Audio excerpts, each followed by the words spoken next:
The following program is intended for mature audiences. Beathard sets up deep in the pocket. Goes down the field for Smith. Oh! We got it! Smith! Touchdown! 85 yards! Iowa! You're listening to Basically a Sports Show. Follow us on Twitter at Basically Sports. Subscribe to our podcast on iTunes. And check out every episode of the show at basicallysports.tumblr.com. Now here's your hosts, Zach, Greg, Mike. And you're listening to Basically a Sports Show. The absolute worst! We've had a lot happen since the last show, guys. A little bit. A lot in football. And speaking of football, can I just say that this is about the worst season I've had that I can remember in a long time?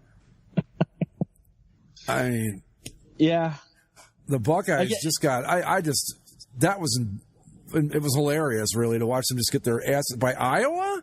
Are you kidding me? Well, in theory, it's like, oh well, Penn State lost too, so they're fine. But there's no way the Big Ten's in the in the playoff discussion anymore. If Wisconsin goes undefeated, maybe, but short of that, that's it. Yeah, they're done. They played themselves right out of it. Look, yeah.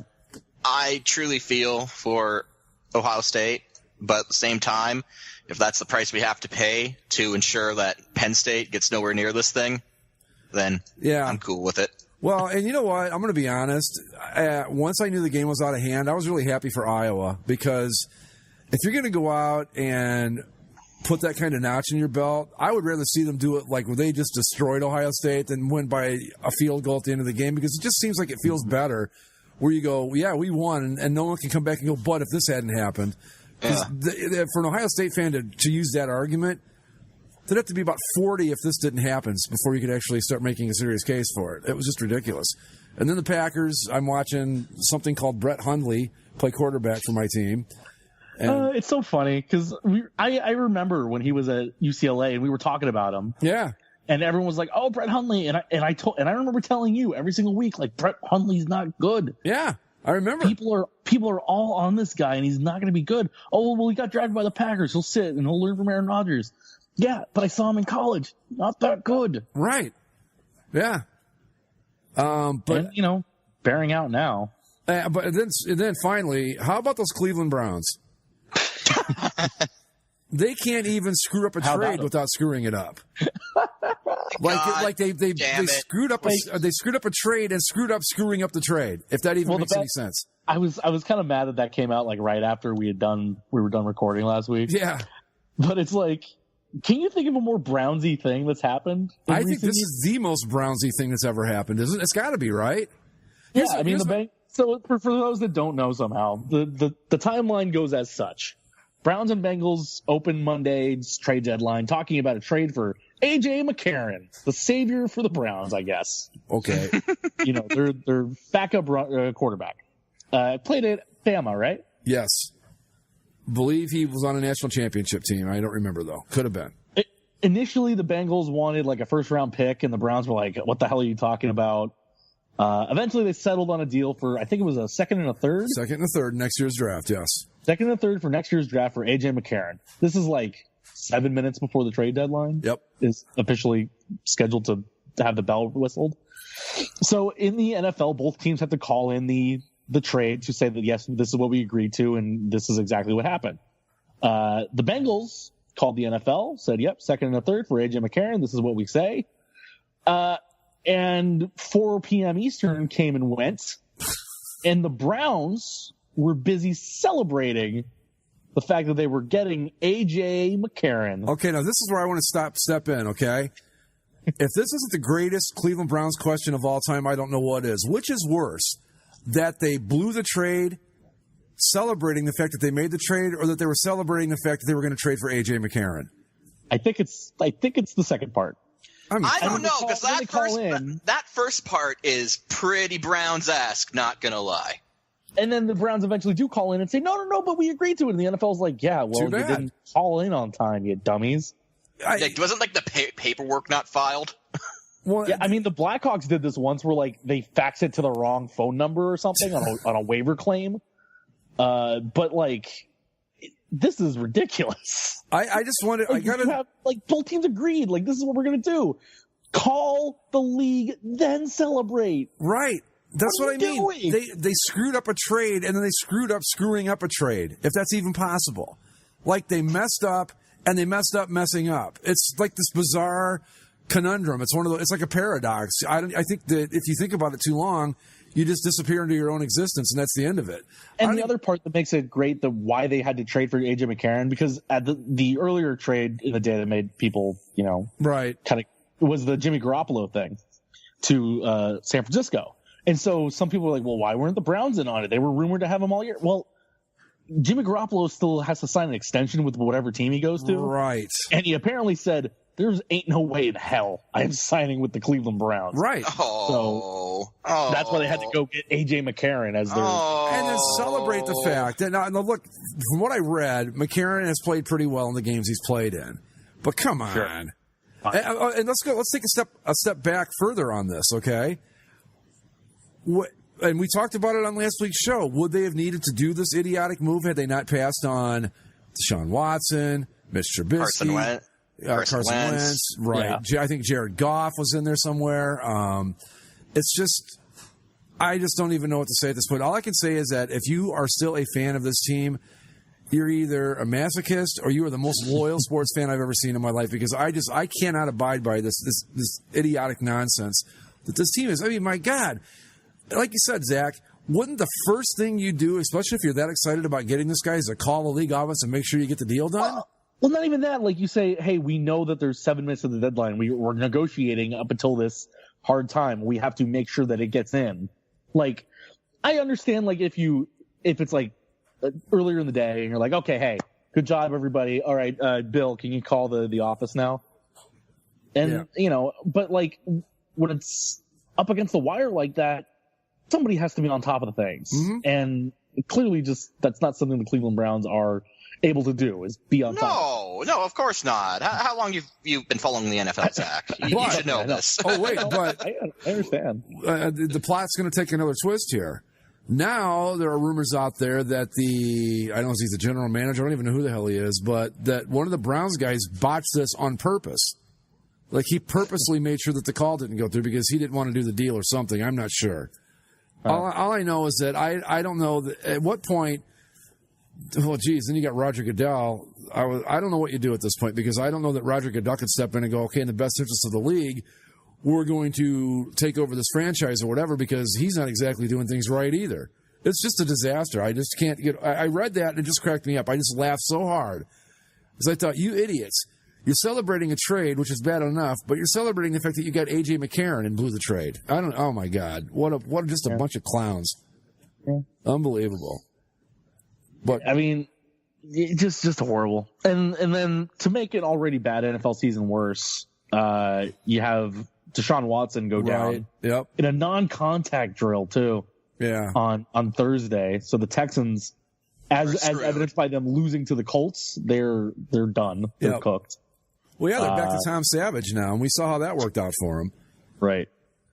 I mean, even the game that I'm happy about, like the Rams game, it was a blowout, man. Yeah, I thought you'd have been happy. Yeah. Oh, no, I'm really happy. They look great, but the Giants look awful. Not only are they like just bad talent wise, but they just look so dysfunctional. Just the defense was leaving guys open all over the place, miscommunicating. Their offense couldn't do anything. And then, did you see Ben McAdoo's press conference afterwards? No. Somebody asked him, because they were down, 27-10 at halftime, and so one of the reporters said, what did you tell the team at halftime? And he goes, kind of looks to his right, looks back to the reporter on his left. And that's it. Yeah. That's not good. he literally had no answer for this guy's question. Did he forget? What did you tell the team at halftime? I don't know if he forgot, just didn't want to answer it. Like, he was just, yes. Yeah, he just, yes. Right. Yes, that's correct. the Giants, their defense was what they were hanging their hat on this year, too. That's why everybody thought they were going to be good, because the defense had improved so much, and they thought with Odell Beckham and, Eli Manning's good enough to get the job done, they thought, playoff team, because the defense, and, now you're talking about a defense that gave up 51 points? 51 points. The most points scored on the Giants since they moved to New Jersey. That was back in, the 70s sometime? Yeah. Right? Like yeah, that. so it's been a while. Yeah, but the Rams, Mike, I think you've made the call of the year with those Rams, I'm telling you. That is. I think so, too, yeah. Oh, they don't look good. I mean, they play very well. They look terrible, but they play great. And if what people are saying, and they're kind of, angling these things, they're going to play the Eagles here in like 2-3 weeks. Oh boy. Or second week of December, something like that. Wow. So I'm thinking, because they're saying that might be the one that they flex into a Sunday night game. Yeah. I think that might be my first Rams game. I think if that's the case, if it gets flexed into Sunday night, I think I might have to go. You can almost count on it getting flexed in. I mean, that matchup, if they're still playing like they are now, there's no way that NBC lets that one go. Yeah. But we had all thought, or a lot of us Rams fans have thought that the Rams weren't allowed to play night games because of the agreement with the SC, but I guess the SC or the Coliseum operating people said, no, they can have a Sunday night game. And so we'll see. But that'll be fun. But I mean, speaking of those Eagles, I mean, hell, the Broncos look like garbage too. playing the Eagles. Yeah, but no one was expecting a lot out of the Broncos this year. No, there were people. And they had started off okay, and now they're back on the Brock Osweiler train, which is. I know. Speaking of being a fan, imagine that first off, you finally get rid of this guy, he's gone, and then the next thing you're looking up and he's starting at quarterback again. I don't know if you're a fan, you wanted to get rid of him, because the Broncos were one of the teams that were going to offer him all that money, and he had the Broncos actually got lucky that Houston beat him to the punch. Otherwise, they would have been the ones to have offered him something ridiculous. So they got him back at a discount. They didn't have to pay a lot. That's nice, but he's so terrible that you forget that he was really one of the most sought after free agents of that free agent class that year. That was a year ago. That was only a year ago? Oh, wow. It seemed like longer than that. Yeah, he was on 2 seasons ago. He was on the Broncos. Then he was a free agent. Then he had the year with the Texans, got traded to the Browns. That's right. And then the Browns traded him to the Broncos. All within a 15-month span. It seems like it should have taken longer than that. Well, yeah, and now he's back, and they probably got him for nothing, but I don't know. It's just he's back. I just thinking, if after seeing all the how bad he really is, if I'm a Broncos fan, I'm going, oh, God, but this is what they did last year, man. So are the Eagles the best team in the league, then? I don't know. I mean, I made a pretty good call on the Eagles. If you remember at the preview, I was like, I like this team. I didn't predict anything for them. I think record-wise, it's the Rams, the Eagles, and the Saints, I want to say? The Rams are 6-2. Saints and Rams have 2 losses. Eagles only have 1. Yeah. All right, so I'll say the Eagles. I mean, it stands to it still remains to be seen what will happen in January because the Eagles in January, and they're another team that took advantage of the trade deadline. They got Jay Ajayi, and he came in. That was a nice move for them. I really did. Yeah. 8 carries, 77 yards, and a TD in his debut for the Eagles. Not bad. No. I'm looking at the schedule. I'm trying to say, okay, have they played anybody? But in this year's NFL, I don't know that the scheduling really even matters at this point. No, it doesn't. No. Everyone can beat anyone. Yeah. It's a big pile of mush. Yeah. Like, to evidence to that, look at Thursday. I know the Thursdays are weird, but we were, remember last week we were like, hey, maybe the Bills are for real. And then they lose to the Jets. Yeah, see, and the Jets were supposed to be awful, and now the Jets are 4-5. You guys, I was telling you, I was not ready to get on the Bills bandwagon, and you guys talked me into it last week because I said I'm just not ready yet, and I don't know. But yeah, so you can't use a schedule. You can't look at the Eagles and go. Hey, Tyrod Taylor still came through for me in the end.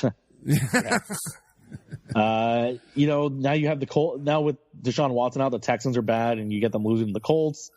The Titans, I guess, are the class of the AFC South now, and they only beat the Ravens by 3 points. Yeah, and the Ravens either lose close or win big. It's the weirdest team. My irrational confidence Titans are in the driver's seat now. Of course, it took a bunch of injuries and stuff like that to put them there, but hey, here we are. Yeah.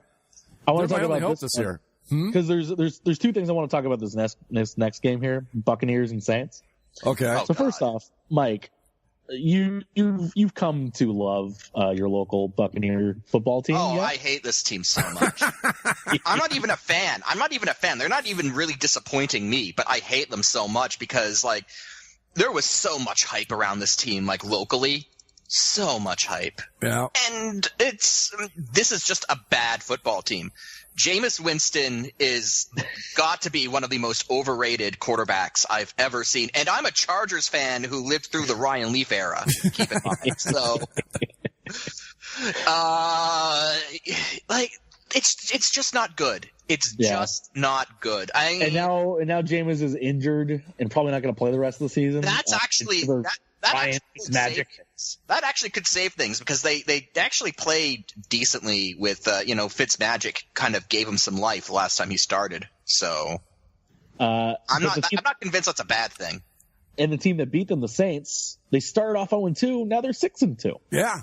I think they're good. I think the Saints, again, I think you know what the Saints are? The Saints are what the Giants are supposed to be this year. The defense is playing well, and they've got a good offense. I'm not going to say they're good because I don't think like anyone's good. I'm like, even the Eagles, I don't know if they're good. Well, relatively, I guess I should say, relatively compared to everybody else in this league, I think the Saints are good.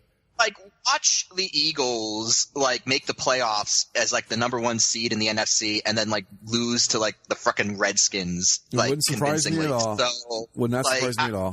I don't know. So the Saints, though, interesting stat I saw today. The Saints, after starting 0-2, have won 6 in a row. There was only 2 other teams in NFL history that have started 0-2 and then won their next 6 games. Do you know those 2 teams? I'm going to say one of them was the Cowboys. The 93 Cowboys. That was the year Emmitt Smith sat out for the first 2 games. And I don't know the other one. The 07 Giants. Oh. And what do those 2 teams have in common? They won the Super Bowl. Super Bowl champions. Yeah. So New Orleans Saints, your Super Bowl LIII? Like, I don't LIV? I don't see why not, because like LAI champs? They could very easily do it. Like, I don't know. I don't know. That's what I mean. It's like, I don't know. When you talk about this league and you say this team's good, everything's relative. Yeah. Like, are they good compared to like the 85 Bears? No, not even close, But as far as this league goes, I think the Saints are one of the good teams in this league this year. Because and staying in that division, I don't know what to make of the Panthers or the Falcons. I know the Falcons are done. I know the Falcons. They're gone. Yeah. I didn't think they'd be bad this season. I thought that there would be like residual effects from that blown Super Bowl that could like potentially haunt them for a long time. But I still thought they'd make like the playoffs easily enough. I think that we'd see all of this. I didn't think we'd see the team completely fall off until the postseason, but they've looked like they started 3-0. They're now 4-4. They probably should have lost last week. Like a couple games. The Jets should have beat them last week. So yeah, they've had a couple games that are wins that could just as easily could have been losses. The Falcons. Mm-hmm. I'm off the Falcons. Can we? Okay, let's put it this way. I think especially in that game, like you talk about the Super Bowl, how was that going to affect them? I think in that game specifically, at the very end, there was just something not there. They don't have the same edge mentally that they did a year ago, and that was very evident. And that's why I said I don't care how talented this team is. You have to blow them up, because fact of the matter is that this sort of loss haunts them, and it's got nothing to do with the talent involved. It's just that this core of players has a mental block that, short of them actually winning the Super Bowl, probably won't be removed. and I don't think they're winning the Super Bowl. So okay, let me put it this way: do we all agree the Saints are the best team in that division? By far, yes. Because I don't know what to make of the Panthers either. I mean, one week they look pretty good. I don't even. They lost this week, right? No, they beat the Falcons. Yeah, right? they beat Right. Well, I don't know what to make of that. here, you know what I want to make of that? I'll say the Panthers are better than the Falcons. I'll go out on that limb. Yeah, I'm with you. The Panthers gave us one of the great quotes from this week too, when it comes to press conferences. So Cam Newton in the post game, somebody's asking him like, "Hey, you know, the team's been kind of struggling early, but now you're on a roll. You know, what's been working?" He's like, he said something to the effect of, "Well, you know, when it gets tough, but you know, the Titanic still has to keep going." And does he not? And okay. Right. Does he not know how the Titanic ended? You would think he would have at least seen the movie, right? Right. Nothing Does else. he not know that, like, yeah, that's great, but it's gonna sink at some point? Well, maybe that's what he meant. Who knows? Yeah, maybe he's just being brutally honest. It's like, look, this isn't going to end well. Yeah. Titanic's got to keep going right to the bottom of the ocean. Simple as that. It's just been a bad season. They just need to, like, look, I like Cam Newton as a player, but they just need to stop letting him near microphones. Yeah, probably wouldn't be the worst idea. What else happened yesterday that was of interest? I'm trying to look at. I'm off the scores page here. Hold on. There's a couple other ones I want to talk about. The Bengals Jaguars got in a fight. Okay, the players that were ejected, were they both Bengals or was it one each? One each. Okay, because yeah. Is anybody surprised that a Bengal got ejected from a football game? And that's what I wanted to bring up. Actually, I'm glad you reminded me. Marvin Lewis cannot possibly survive this season, can he? I mean, he might make it to the end of the year, but they're not bringing him back, right? Oh, like, I've thought there's no way they're bringing him back for 5 years now, and it keeps happening, so That's I don't true. know. If he's still a Bengals head coach next season, I will not be surprised in the least. Wow. But the Jaguars are 5-3. I guess they're a half game behind the Titans. They're tied with the Titans. There's your AFC South battle as we saw it at the beginning of the season. Titans Jaguars. Hey. Oh yeah. Woo! I don't know what to make of these Jags either. I know the defense is pretty good. Saxonville? But I don't want Blake Bortles that well. He's put up a lot of yards, but I don't know. 259, one TD. Yeah, I don't know what to make of them. Whatever. Cardinals pick up a win with Drew Stanton, but the only reason they did is because they're playing the 49ers, and they find the 49ers didn't have enough time to teach up Garoppolo. So that's another thing I wanted to another question I wanted to bring up. I think the 49ers will be markedly better once Jimmy Garoppolo gets in there. I'm not getting carried away. I think so. See, that's the thing. We think so. Is Jimmy Garoppolo a product of the Patriots? Well, we'll find out soon enough. We'll find out. Are you a little surprised that Belichick traded him? Well, I guess what the story was the Patriots were working very hard to try and get the contract extension on him over the offseason. Okay. So they knew they wanted to trade him over the offseason when they still had a lot of leverage, or sign a contract extension. And I guess the contract extension talks weren't going so great for whatever reason or another. And so they got to the point, like right before the week of the trade deadline, they said, "Hey, they weren't. I don't think it was them that wanted to trade him. I think the 49ers called them and said, "Hey, what about Garoppolo?" And so it was at the point of, we either trade him now for something, or he walks, or you hope that he signs a contract extension. Yeah, yeah. So they got what they could, which was, I think, just a second rounder. Yeah. Yep. But from the 49ers, that would be an early second round pick. Essentially a late first rounder. Mm-hmm. So that's what that is. But if he's as good as advertised, I think, because the 49ers have been competitive in more games than they haven't this year, and I think that you could see them make a nice turn after this. Now, again, I'm not thinking they're going to all of a sudden run off 7 straight wins, which would probably be enough to make the playoffs this year at 7-9. But I think you'll see them. I think they'll be improved. I should say I'm curious to see what they're going to look like after this, because they haven't been. They're 0-8. or 0-7, what 0-9. 0-9. They're 0-9, but they've been competitive in a lot of those games. They're not like the Browns or even the Giants for that matter, who are just god awful. So that'll be curious to see. The probably the second most interesting score of the weekend is Redskins Seahawks 17-14 Redskins. Yeah. They stay 4-4. Seahawks drop a game, let the Rams move into first place in the NFC West. That's a big one. Yeah, I watched the end of this game. The Seahawks very easily could have at least tied it, but they just could not protect God's gift to football. Yeah. I thought that last play, I don't know if you guys saw it, where he was basically sacked. Mm-hmm. Yeah. I was positive they were going to overturn that and call it an incomplete pass. I was, because that's how lucky that little bastard is. Mm-hmm. But they didn't. And, but, going back to what you're talking about with the Falcons, Mike, I think we're seeing it with the Seahawks. I mean, they look, and the Seahawks have been better. I mean, we don't know what the Falcons are going to be like 3 seasons down the road, but the Seahawks, even for like making the playoffs and stuff, can't seem to get back to that level that they were when they were making the Super Bowl 2 years in a row. After that loss to the Patriots, it's not there. They're missing that gear again. And we said it back when it happened. Like, this is just how these things happen. Like, if you lose a championship opportunity in such spectacular fashion, it like poisons the core. It poisons the mentality of the core, and it's hard to get away, and it's hard to get back from that. Yeah. And finally, Kansas City Chiefs.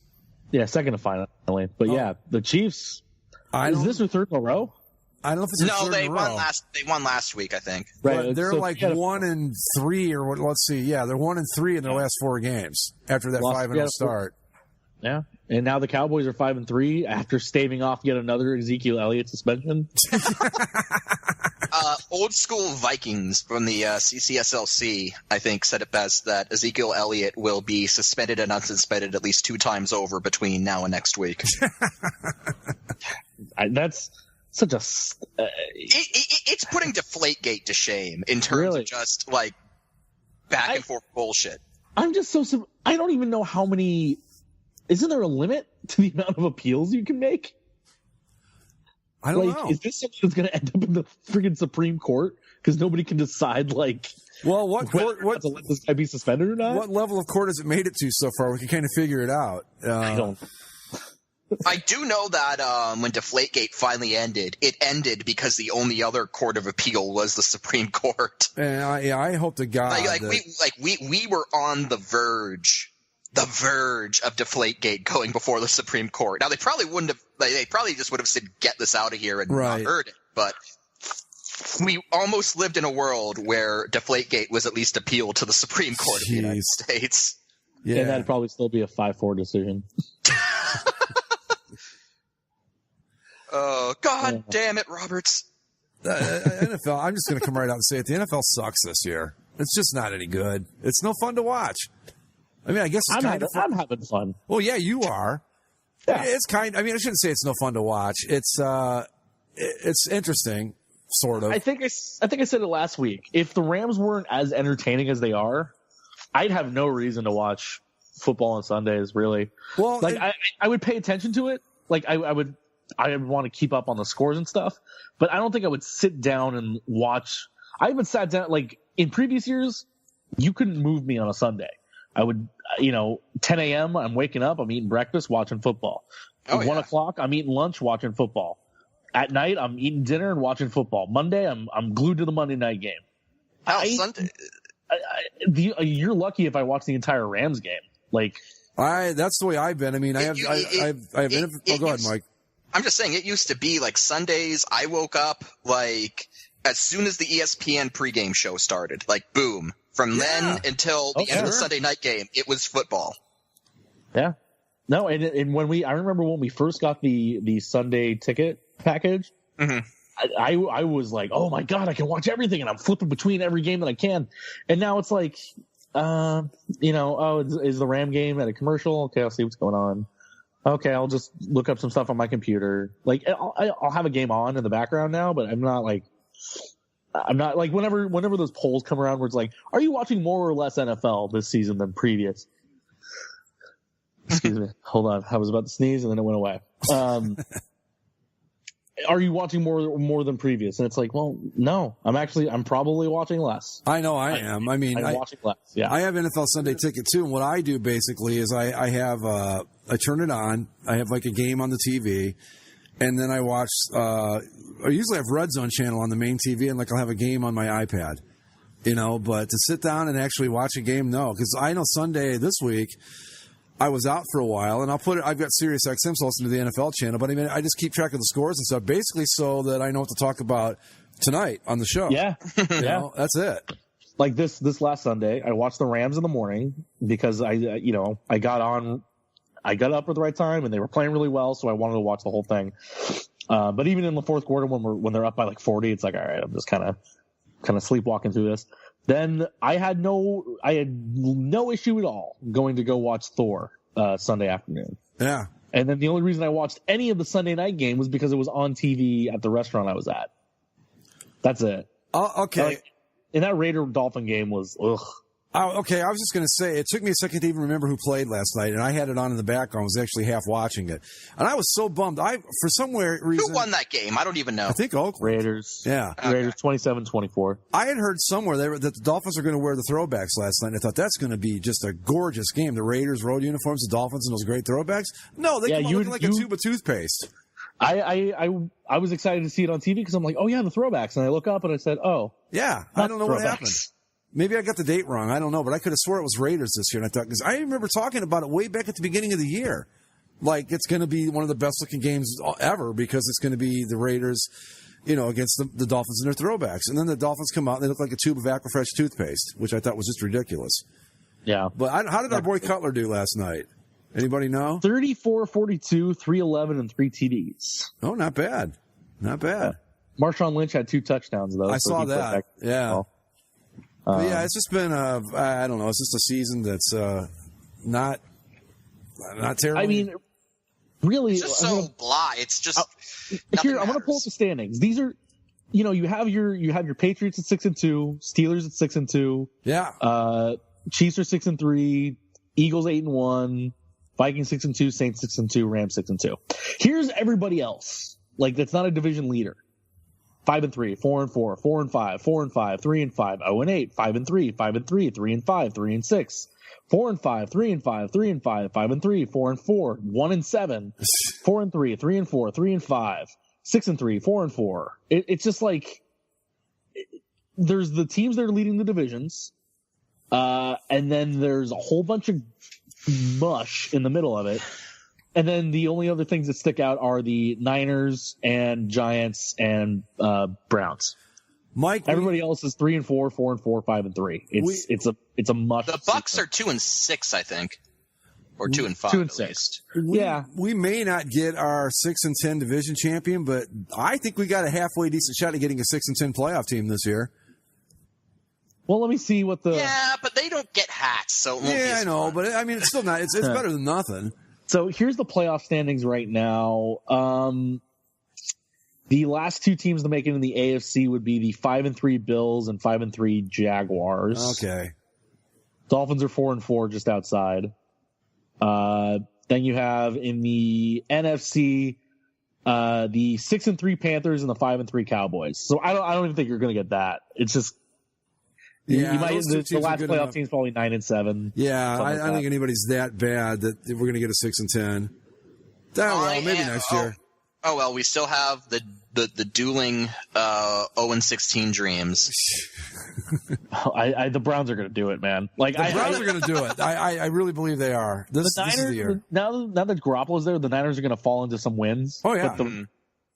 I remember at the beginning of the season when I thought, no, the Browns are this is the year that they're going to turn the corner. We all thought that. They'll be 6-10, 7-9, something like that. We all thought that they would be. I mean, how could you not get better with all? Other than the quarterback picks, I mean, they've had so many early round picks for like the last 3 or 4 years, and they would stockpile and get more. How can you not improve at all?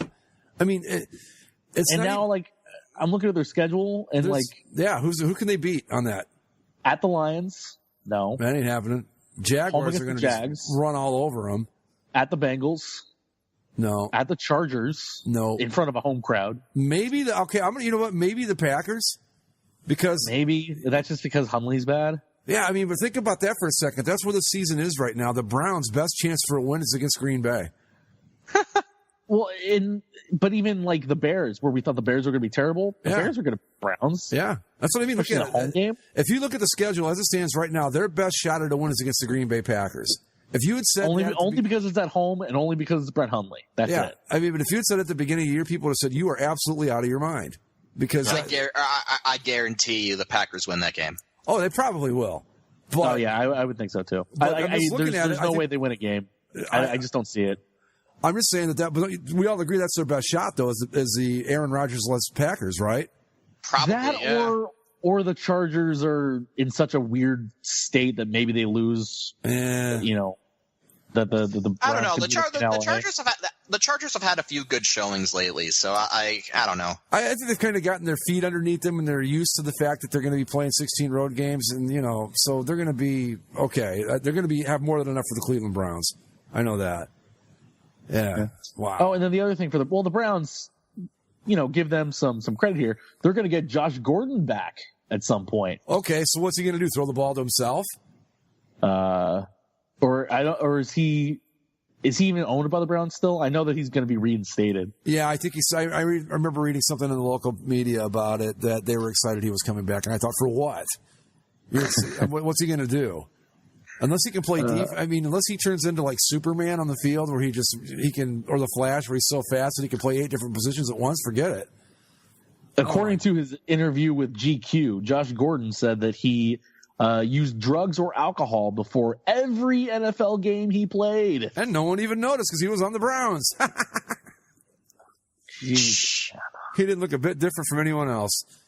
Remember when people felt so bad? Like, come on, he's just smoking a little weed. How can you suspend him for a whole season? Yeah. Well, if you're getting wasted before every single game that you've ever played as a professional, maybe you shouldn't have the right to be a professional. Yeah. On the other hand, I am willing to concede that playing for the Cleveland Browns probably requires that just to get through the day. Right. Oh yeah, I'm not even a Browns fan, but they forced me to drink. I mean, I don't blame the poor guy. It's kind of dangerous to be out there stoned, but hey, you know what? If you got to play for the Browns, you might as well do something. Whatever gets you through 4 hours on Sundays, I guess. Right, exactly. Let's see what they're. Oh my God, they've scored 119 points this year, giving up 202. Their differential is minus 83. Yeah. Jeez, what a disaster. Well, speaking of points, though, somebody pointed out by halftime of the game on Sunday, the Rams had scored more points than they had all of last season. Which is something I wanted to bring up a few minutes ago and I forgot. I think we could pretty much state without question that Jeff Fisher had to be the most overrated coach in NFL history, right? Oh, yeah. Because this Rams team is not significantly different from last year. No, they patched up the offensive line a little. They added a couple receivers to give Goff some more options. But besides that, the personnel moves are small. It's all been in the coaching staff. It's been Sean McVay, offensively, and Wade Phillips has kept up the level of defense. That's the only thing Jeff Fisher did was the defense was good. They kept John Fossil as the special teams coach, and the special teams have been good. But offensively, they were a train wreck, and Sean McVay has flipped the whole thing on its head. And now are they still the highest scoring team in the league? I believe so. But not only that, but Case Keenum, the guy that couldn't score a point with the Rams last year, is playing halfway decent football with the Minnesota Vikings. They're the second highest scoring team in the league. Oh, the Eagles. Wow. Well, yeah, the Eagles just put up 50 yesterday too, didn't they? Eagles are 283, Rams are 263, Chiefs are 253. Wow.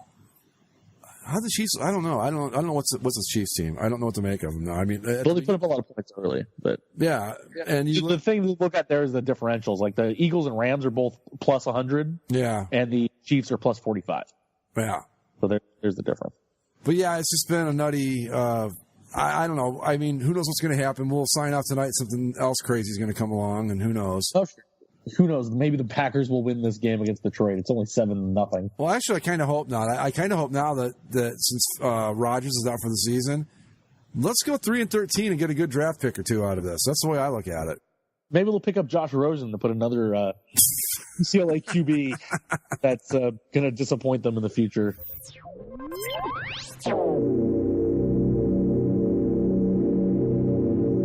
Speaking of hockey, I just want to take a minute to give a little shout out to friend of the show, LMU/Dennis, who sent me a thing on Facebook telling me that my boy Darcy Kemper is now a backup goalie for the Kings.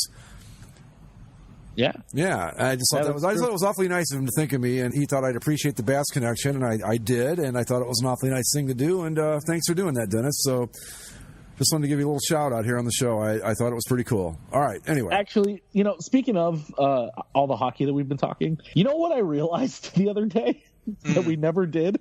We never did an NBA preview. We're like 3 weeks into the season, and we haven't talked about it once. The Warriors are going to win it. That's it. All I know is the jerseys, I guess, have been a real problem. They keep ripping, They keep ripping, and Dwayne Wade, I guess, made a comment about how they don't absorb sweat, and just not worked out real well. Speaking of jerseys, not to get off the NBA just as we've gotten on it, but Nike has released the Olympic uniforms for 2018, aka the ones that the NHL won't be wearing because of stupid reasons. Yeah. The Olympic jerseys. They are... what are they going to do with those? Oh, you haven't seen Greg? No, but... Well, we're still going to have teams. What am I talking about? Of course we're still going to have teams. We're still going to have teams. We're going to have guys like Brian Giunta. Oh, God, you know what? I was hoping he'd be on whatever team he's going to be on. Yeah, he's going to be the star for the American team. Oh, well, even better that he's an American. Good. And I guess they're asking Jerome McGinley nicely if he'll play for Team Canada. Why not? Why not? Yeah. The first one that was released was the United States with a design reminiscent of the feathers of the bald eagle. Oh, no. But then the rest of them came out, and I was surprised to learn how many bald eagles there are in South Korea, Canada, Finland, Russia, Slovakia, Russia, Germany, all the bald eagles all over the world that I'm learning about. So they're all basically the same template. The funny thing about all this bullshit is how in their Nike's press release, they even admitted, so to the untrained eye, the Russia jersey might seem unfinished. Yeah, that's because it looks like it's unfinished. It's just a red to the untrained Russia eye logo on the front of it. Only to the untrained eye, guys. The untrained eye. I do want to go over the Nike speak associated with this, though. Oh, yeah, the ones I posted? Yeah. Yeah. Really great. So, innovation new to hockey jerseys, Greg. I assume that you've seen a hockey jersey before. Yes.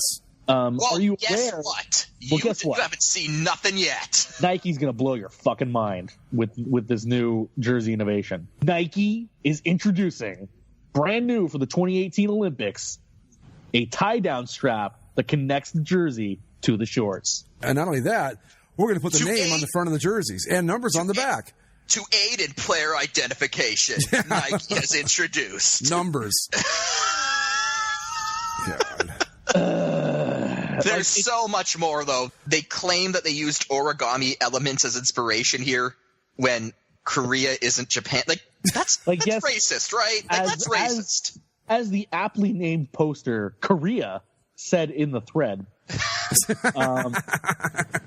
yes, there is a form of paper folding in Korea, but it's not as linked to the culture or as famous as origami is to Japan. Point of the matter is, paper folding, yes, it's in Korea, but it's more famous in Japan, so why would you put it on the Korea jersey? Especially when Japan qualified for the Olympics this time. Why don't you do Japan's thing in origami?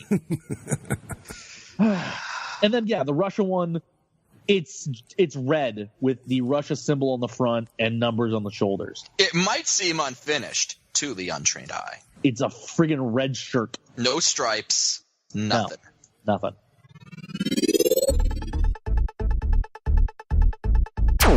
The Big Ten playing themselves out of it. I mean, that's just embarrassing. I mean, my God, how bad are you?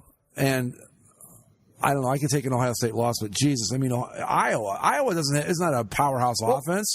The thing about that loss too, it wasn't even like that they eked it out or they beat them on a field goal or they beat the daylights out of them. Iowa beat them. I mean, it was a curb stomping from the beginning to the end. There wasn't like, oh, Ohio State fell apart. Nope. Iowa came out and kicked their ass from the opening gun until the final. That was it.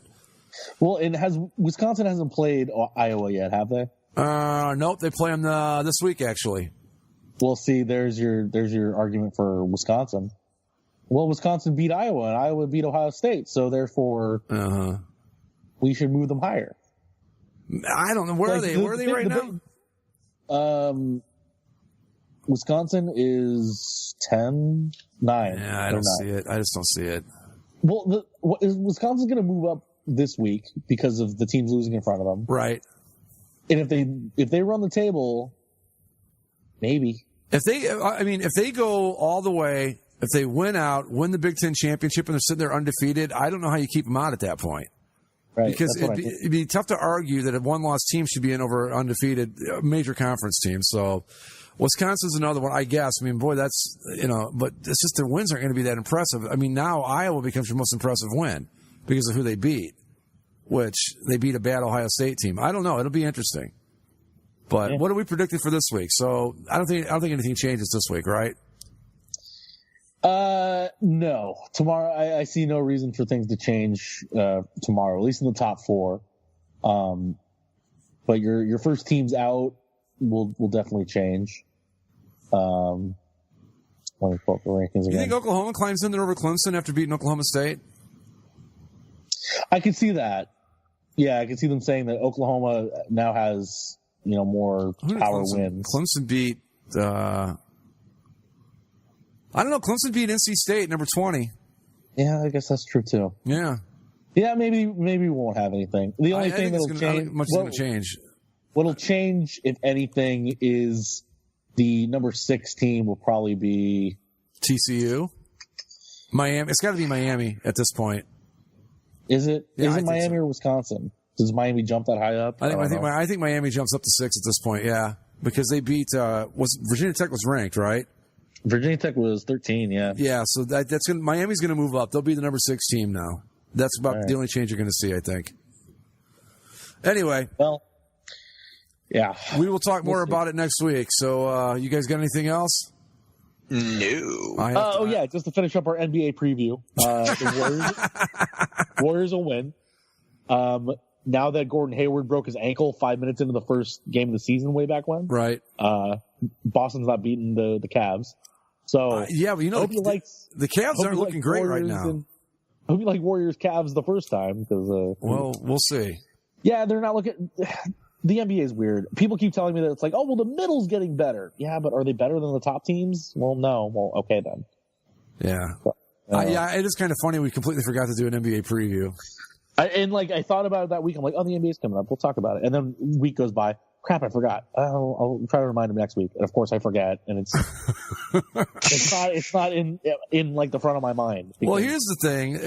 Because we know it doesn't matter. It doesn't right now does not matter in the NBA. Well, not only that, but if you've been listening to this show all along, you're not here for the NBA and you never were. Of course. Yeah. So I mean, you're here for our NBA jokes, but you're not here for you're here to listen to us try to name players on teams. You're not here for our astute NBA analysis, believe me. Okay. Anyway, we're going to wrap it up, folks. You can follow us on Twitter at Basically Sports. Subscribe via iTunes, Stitcher, Spreaker, and YouTube, and find us on Facebook. We'll see you next week. Later.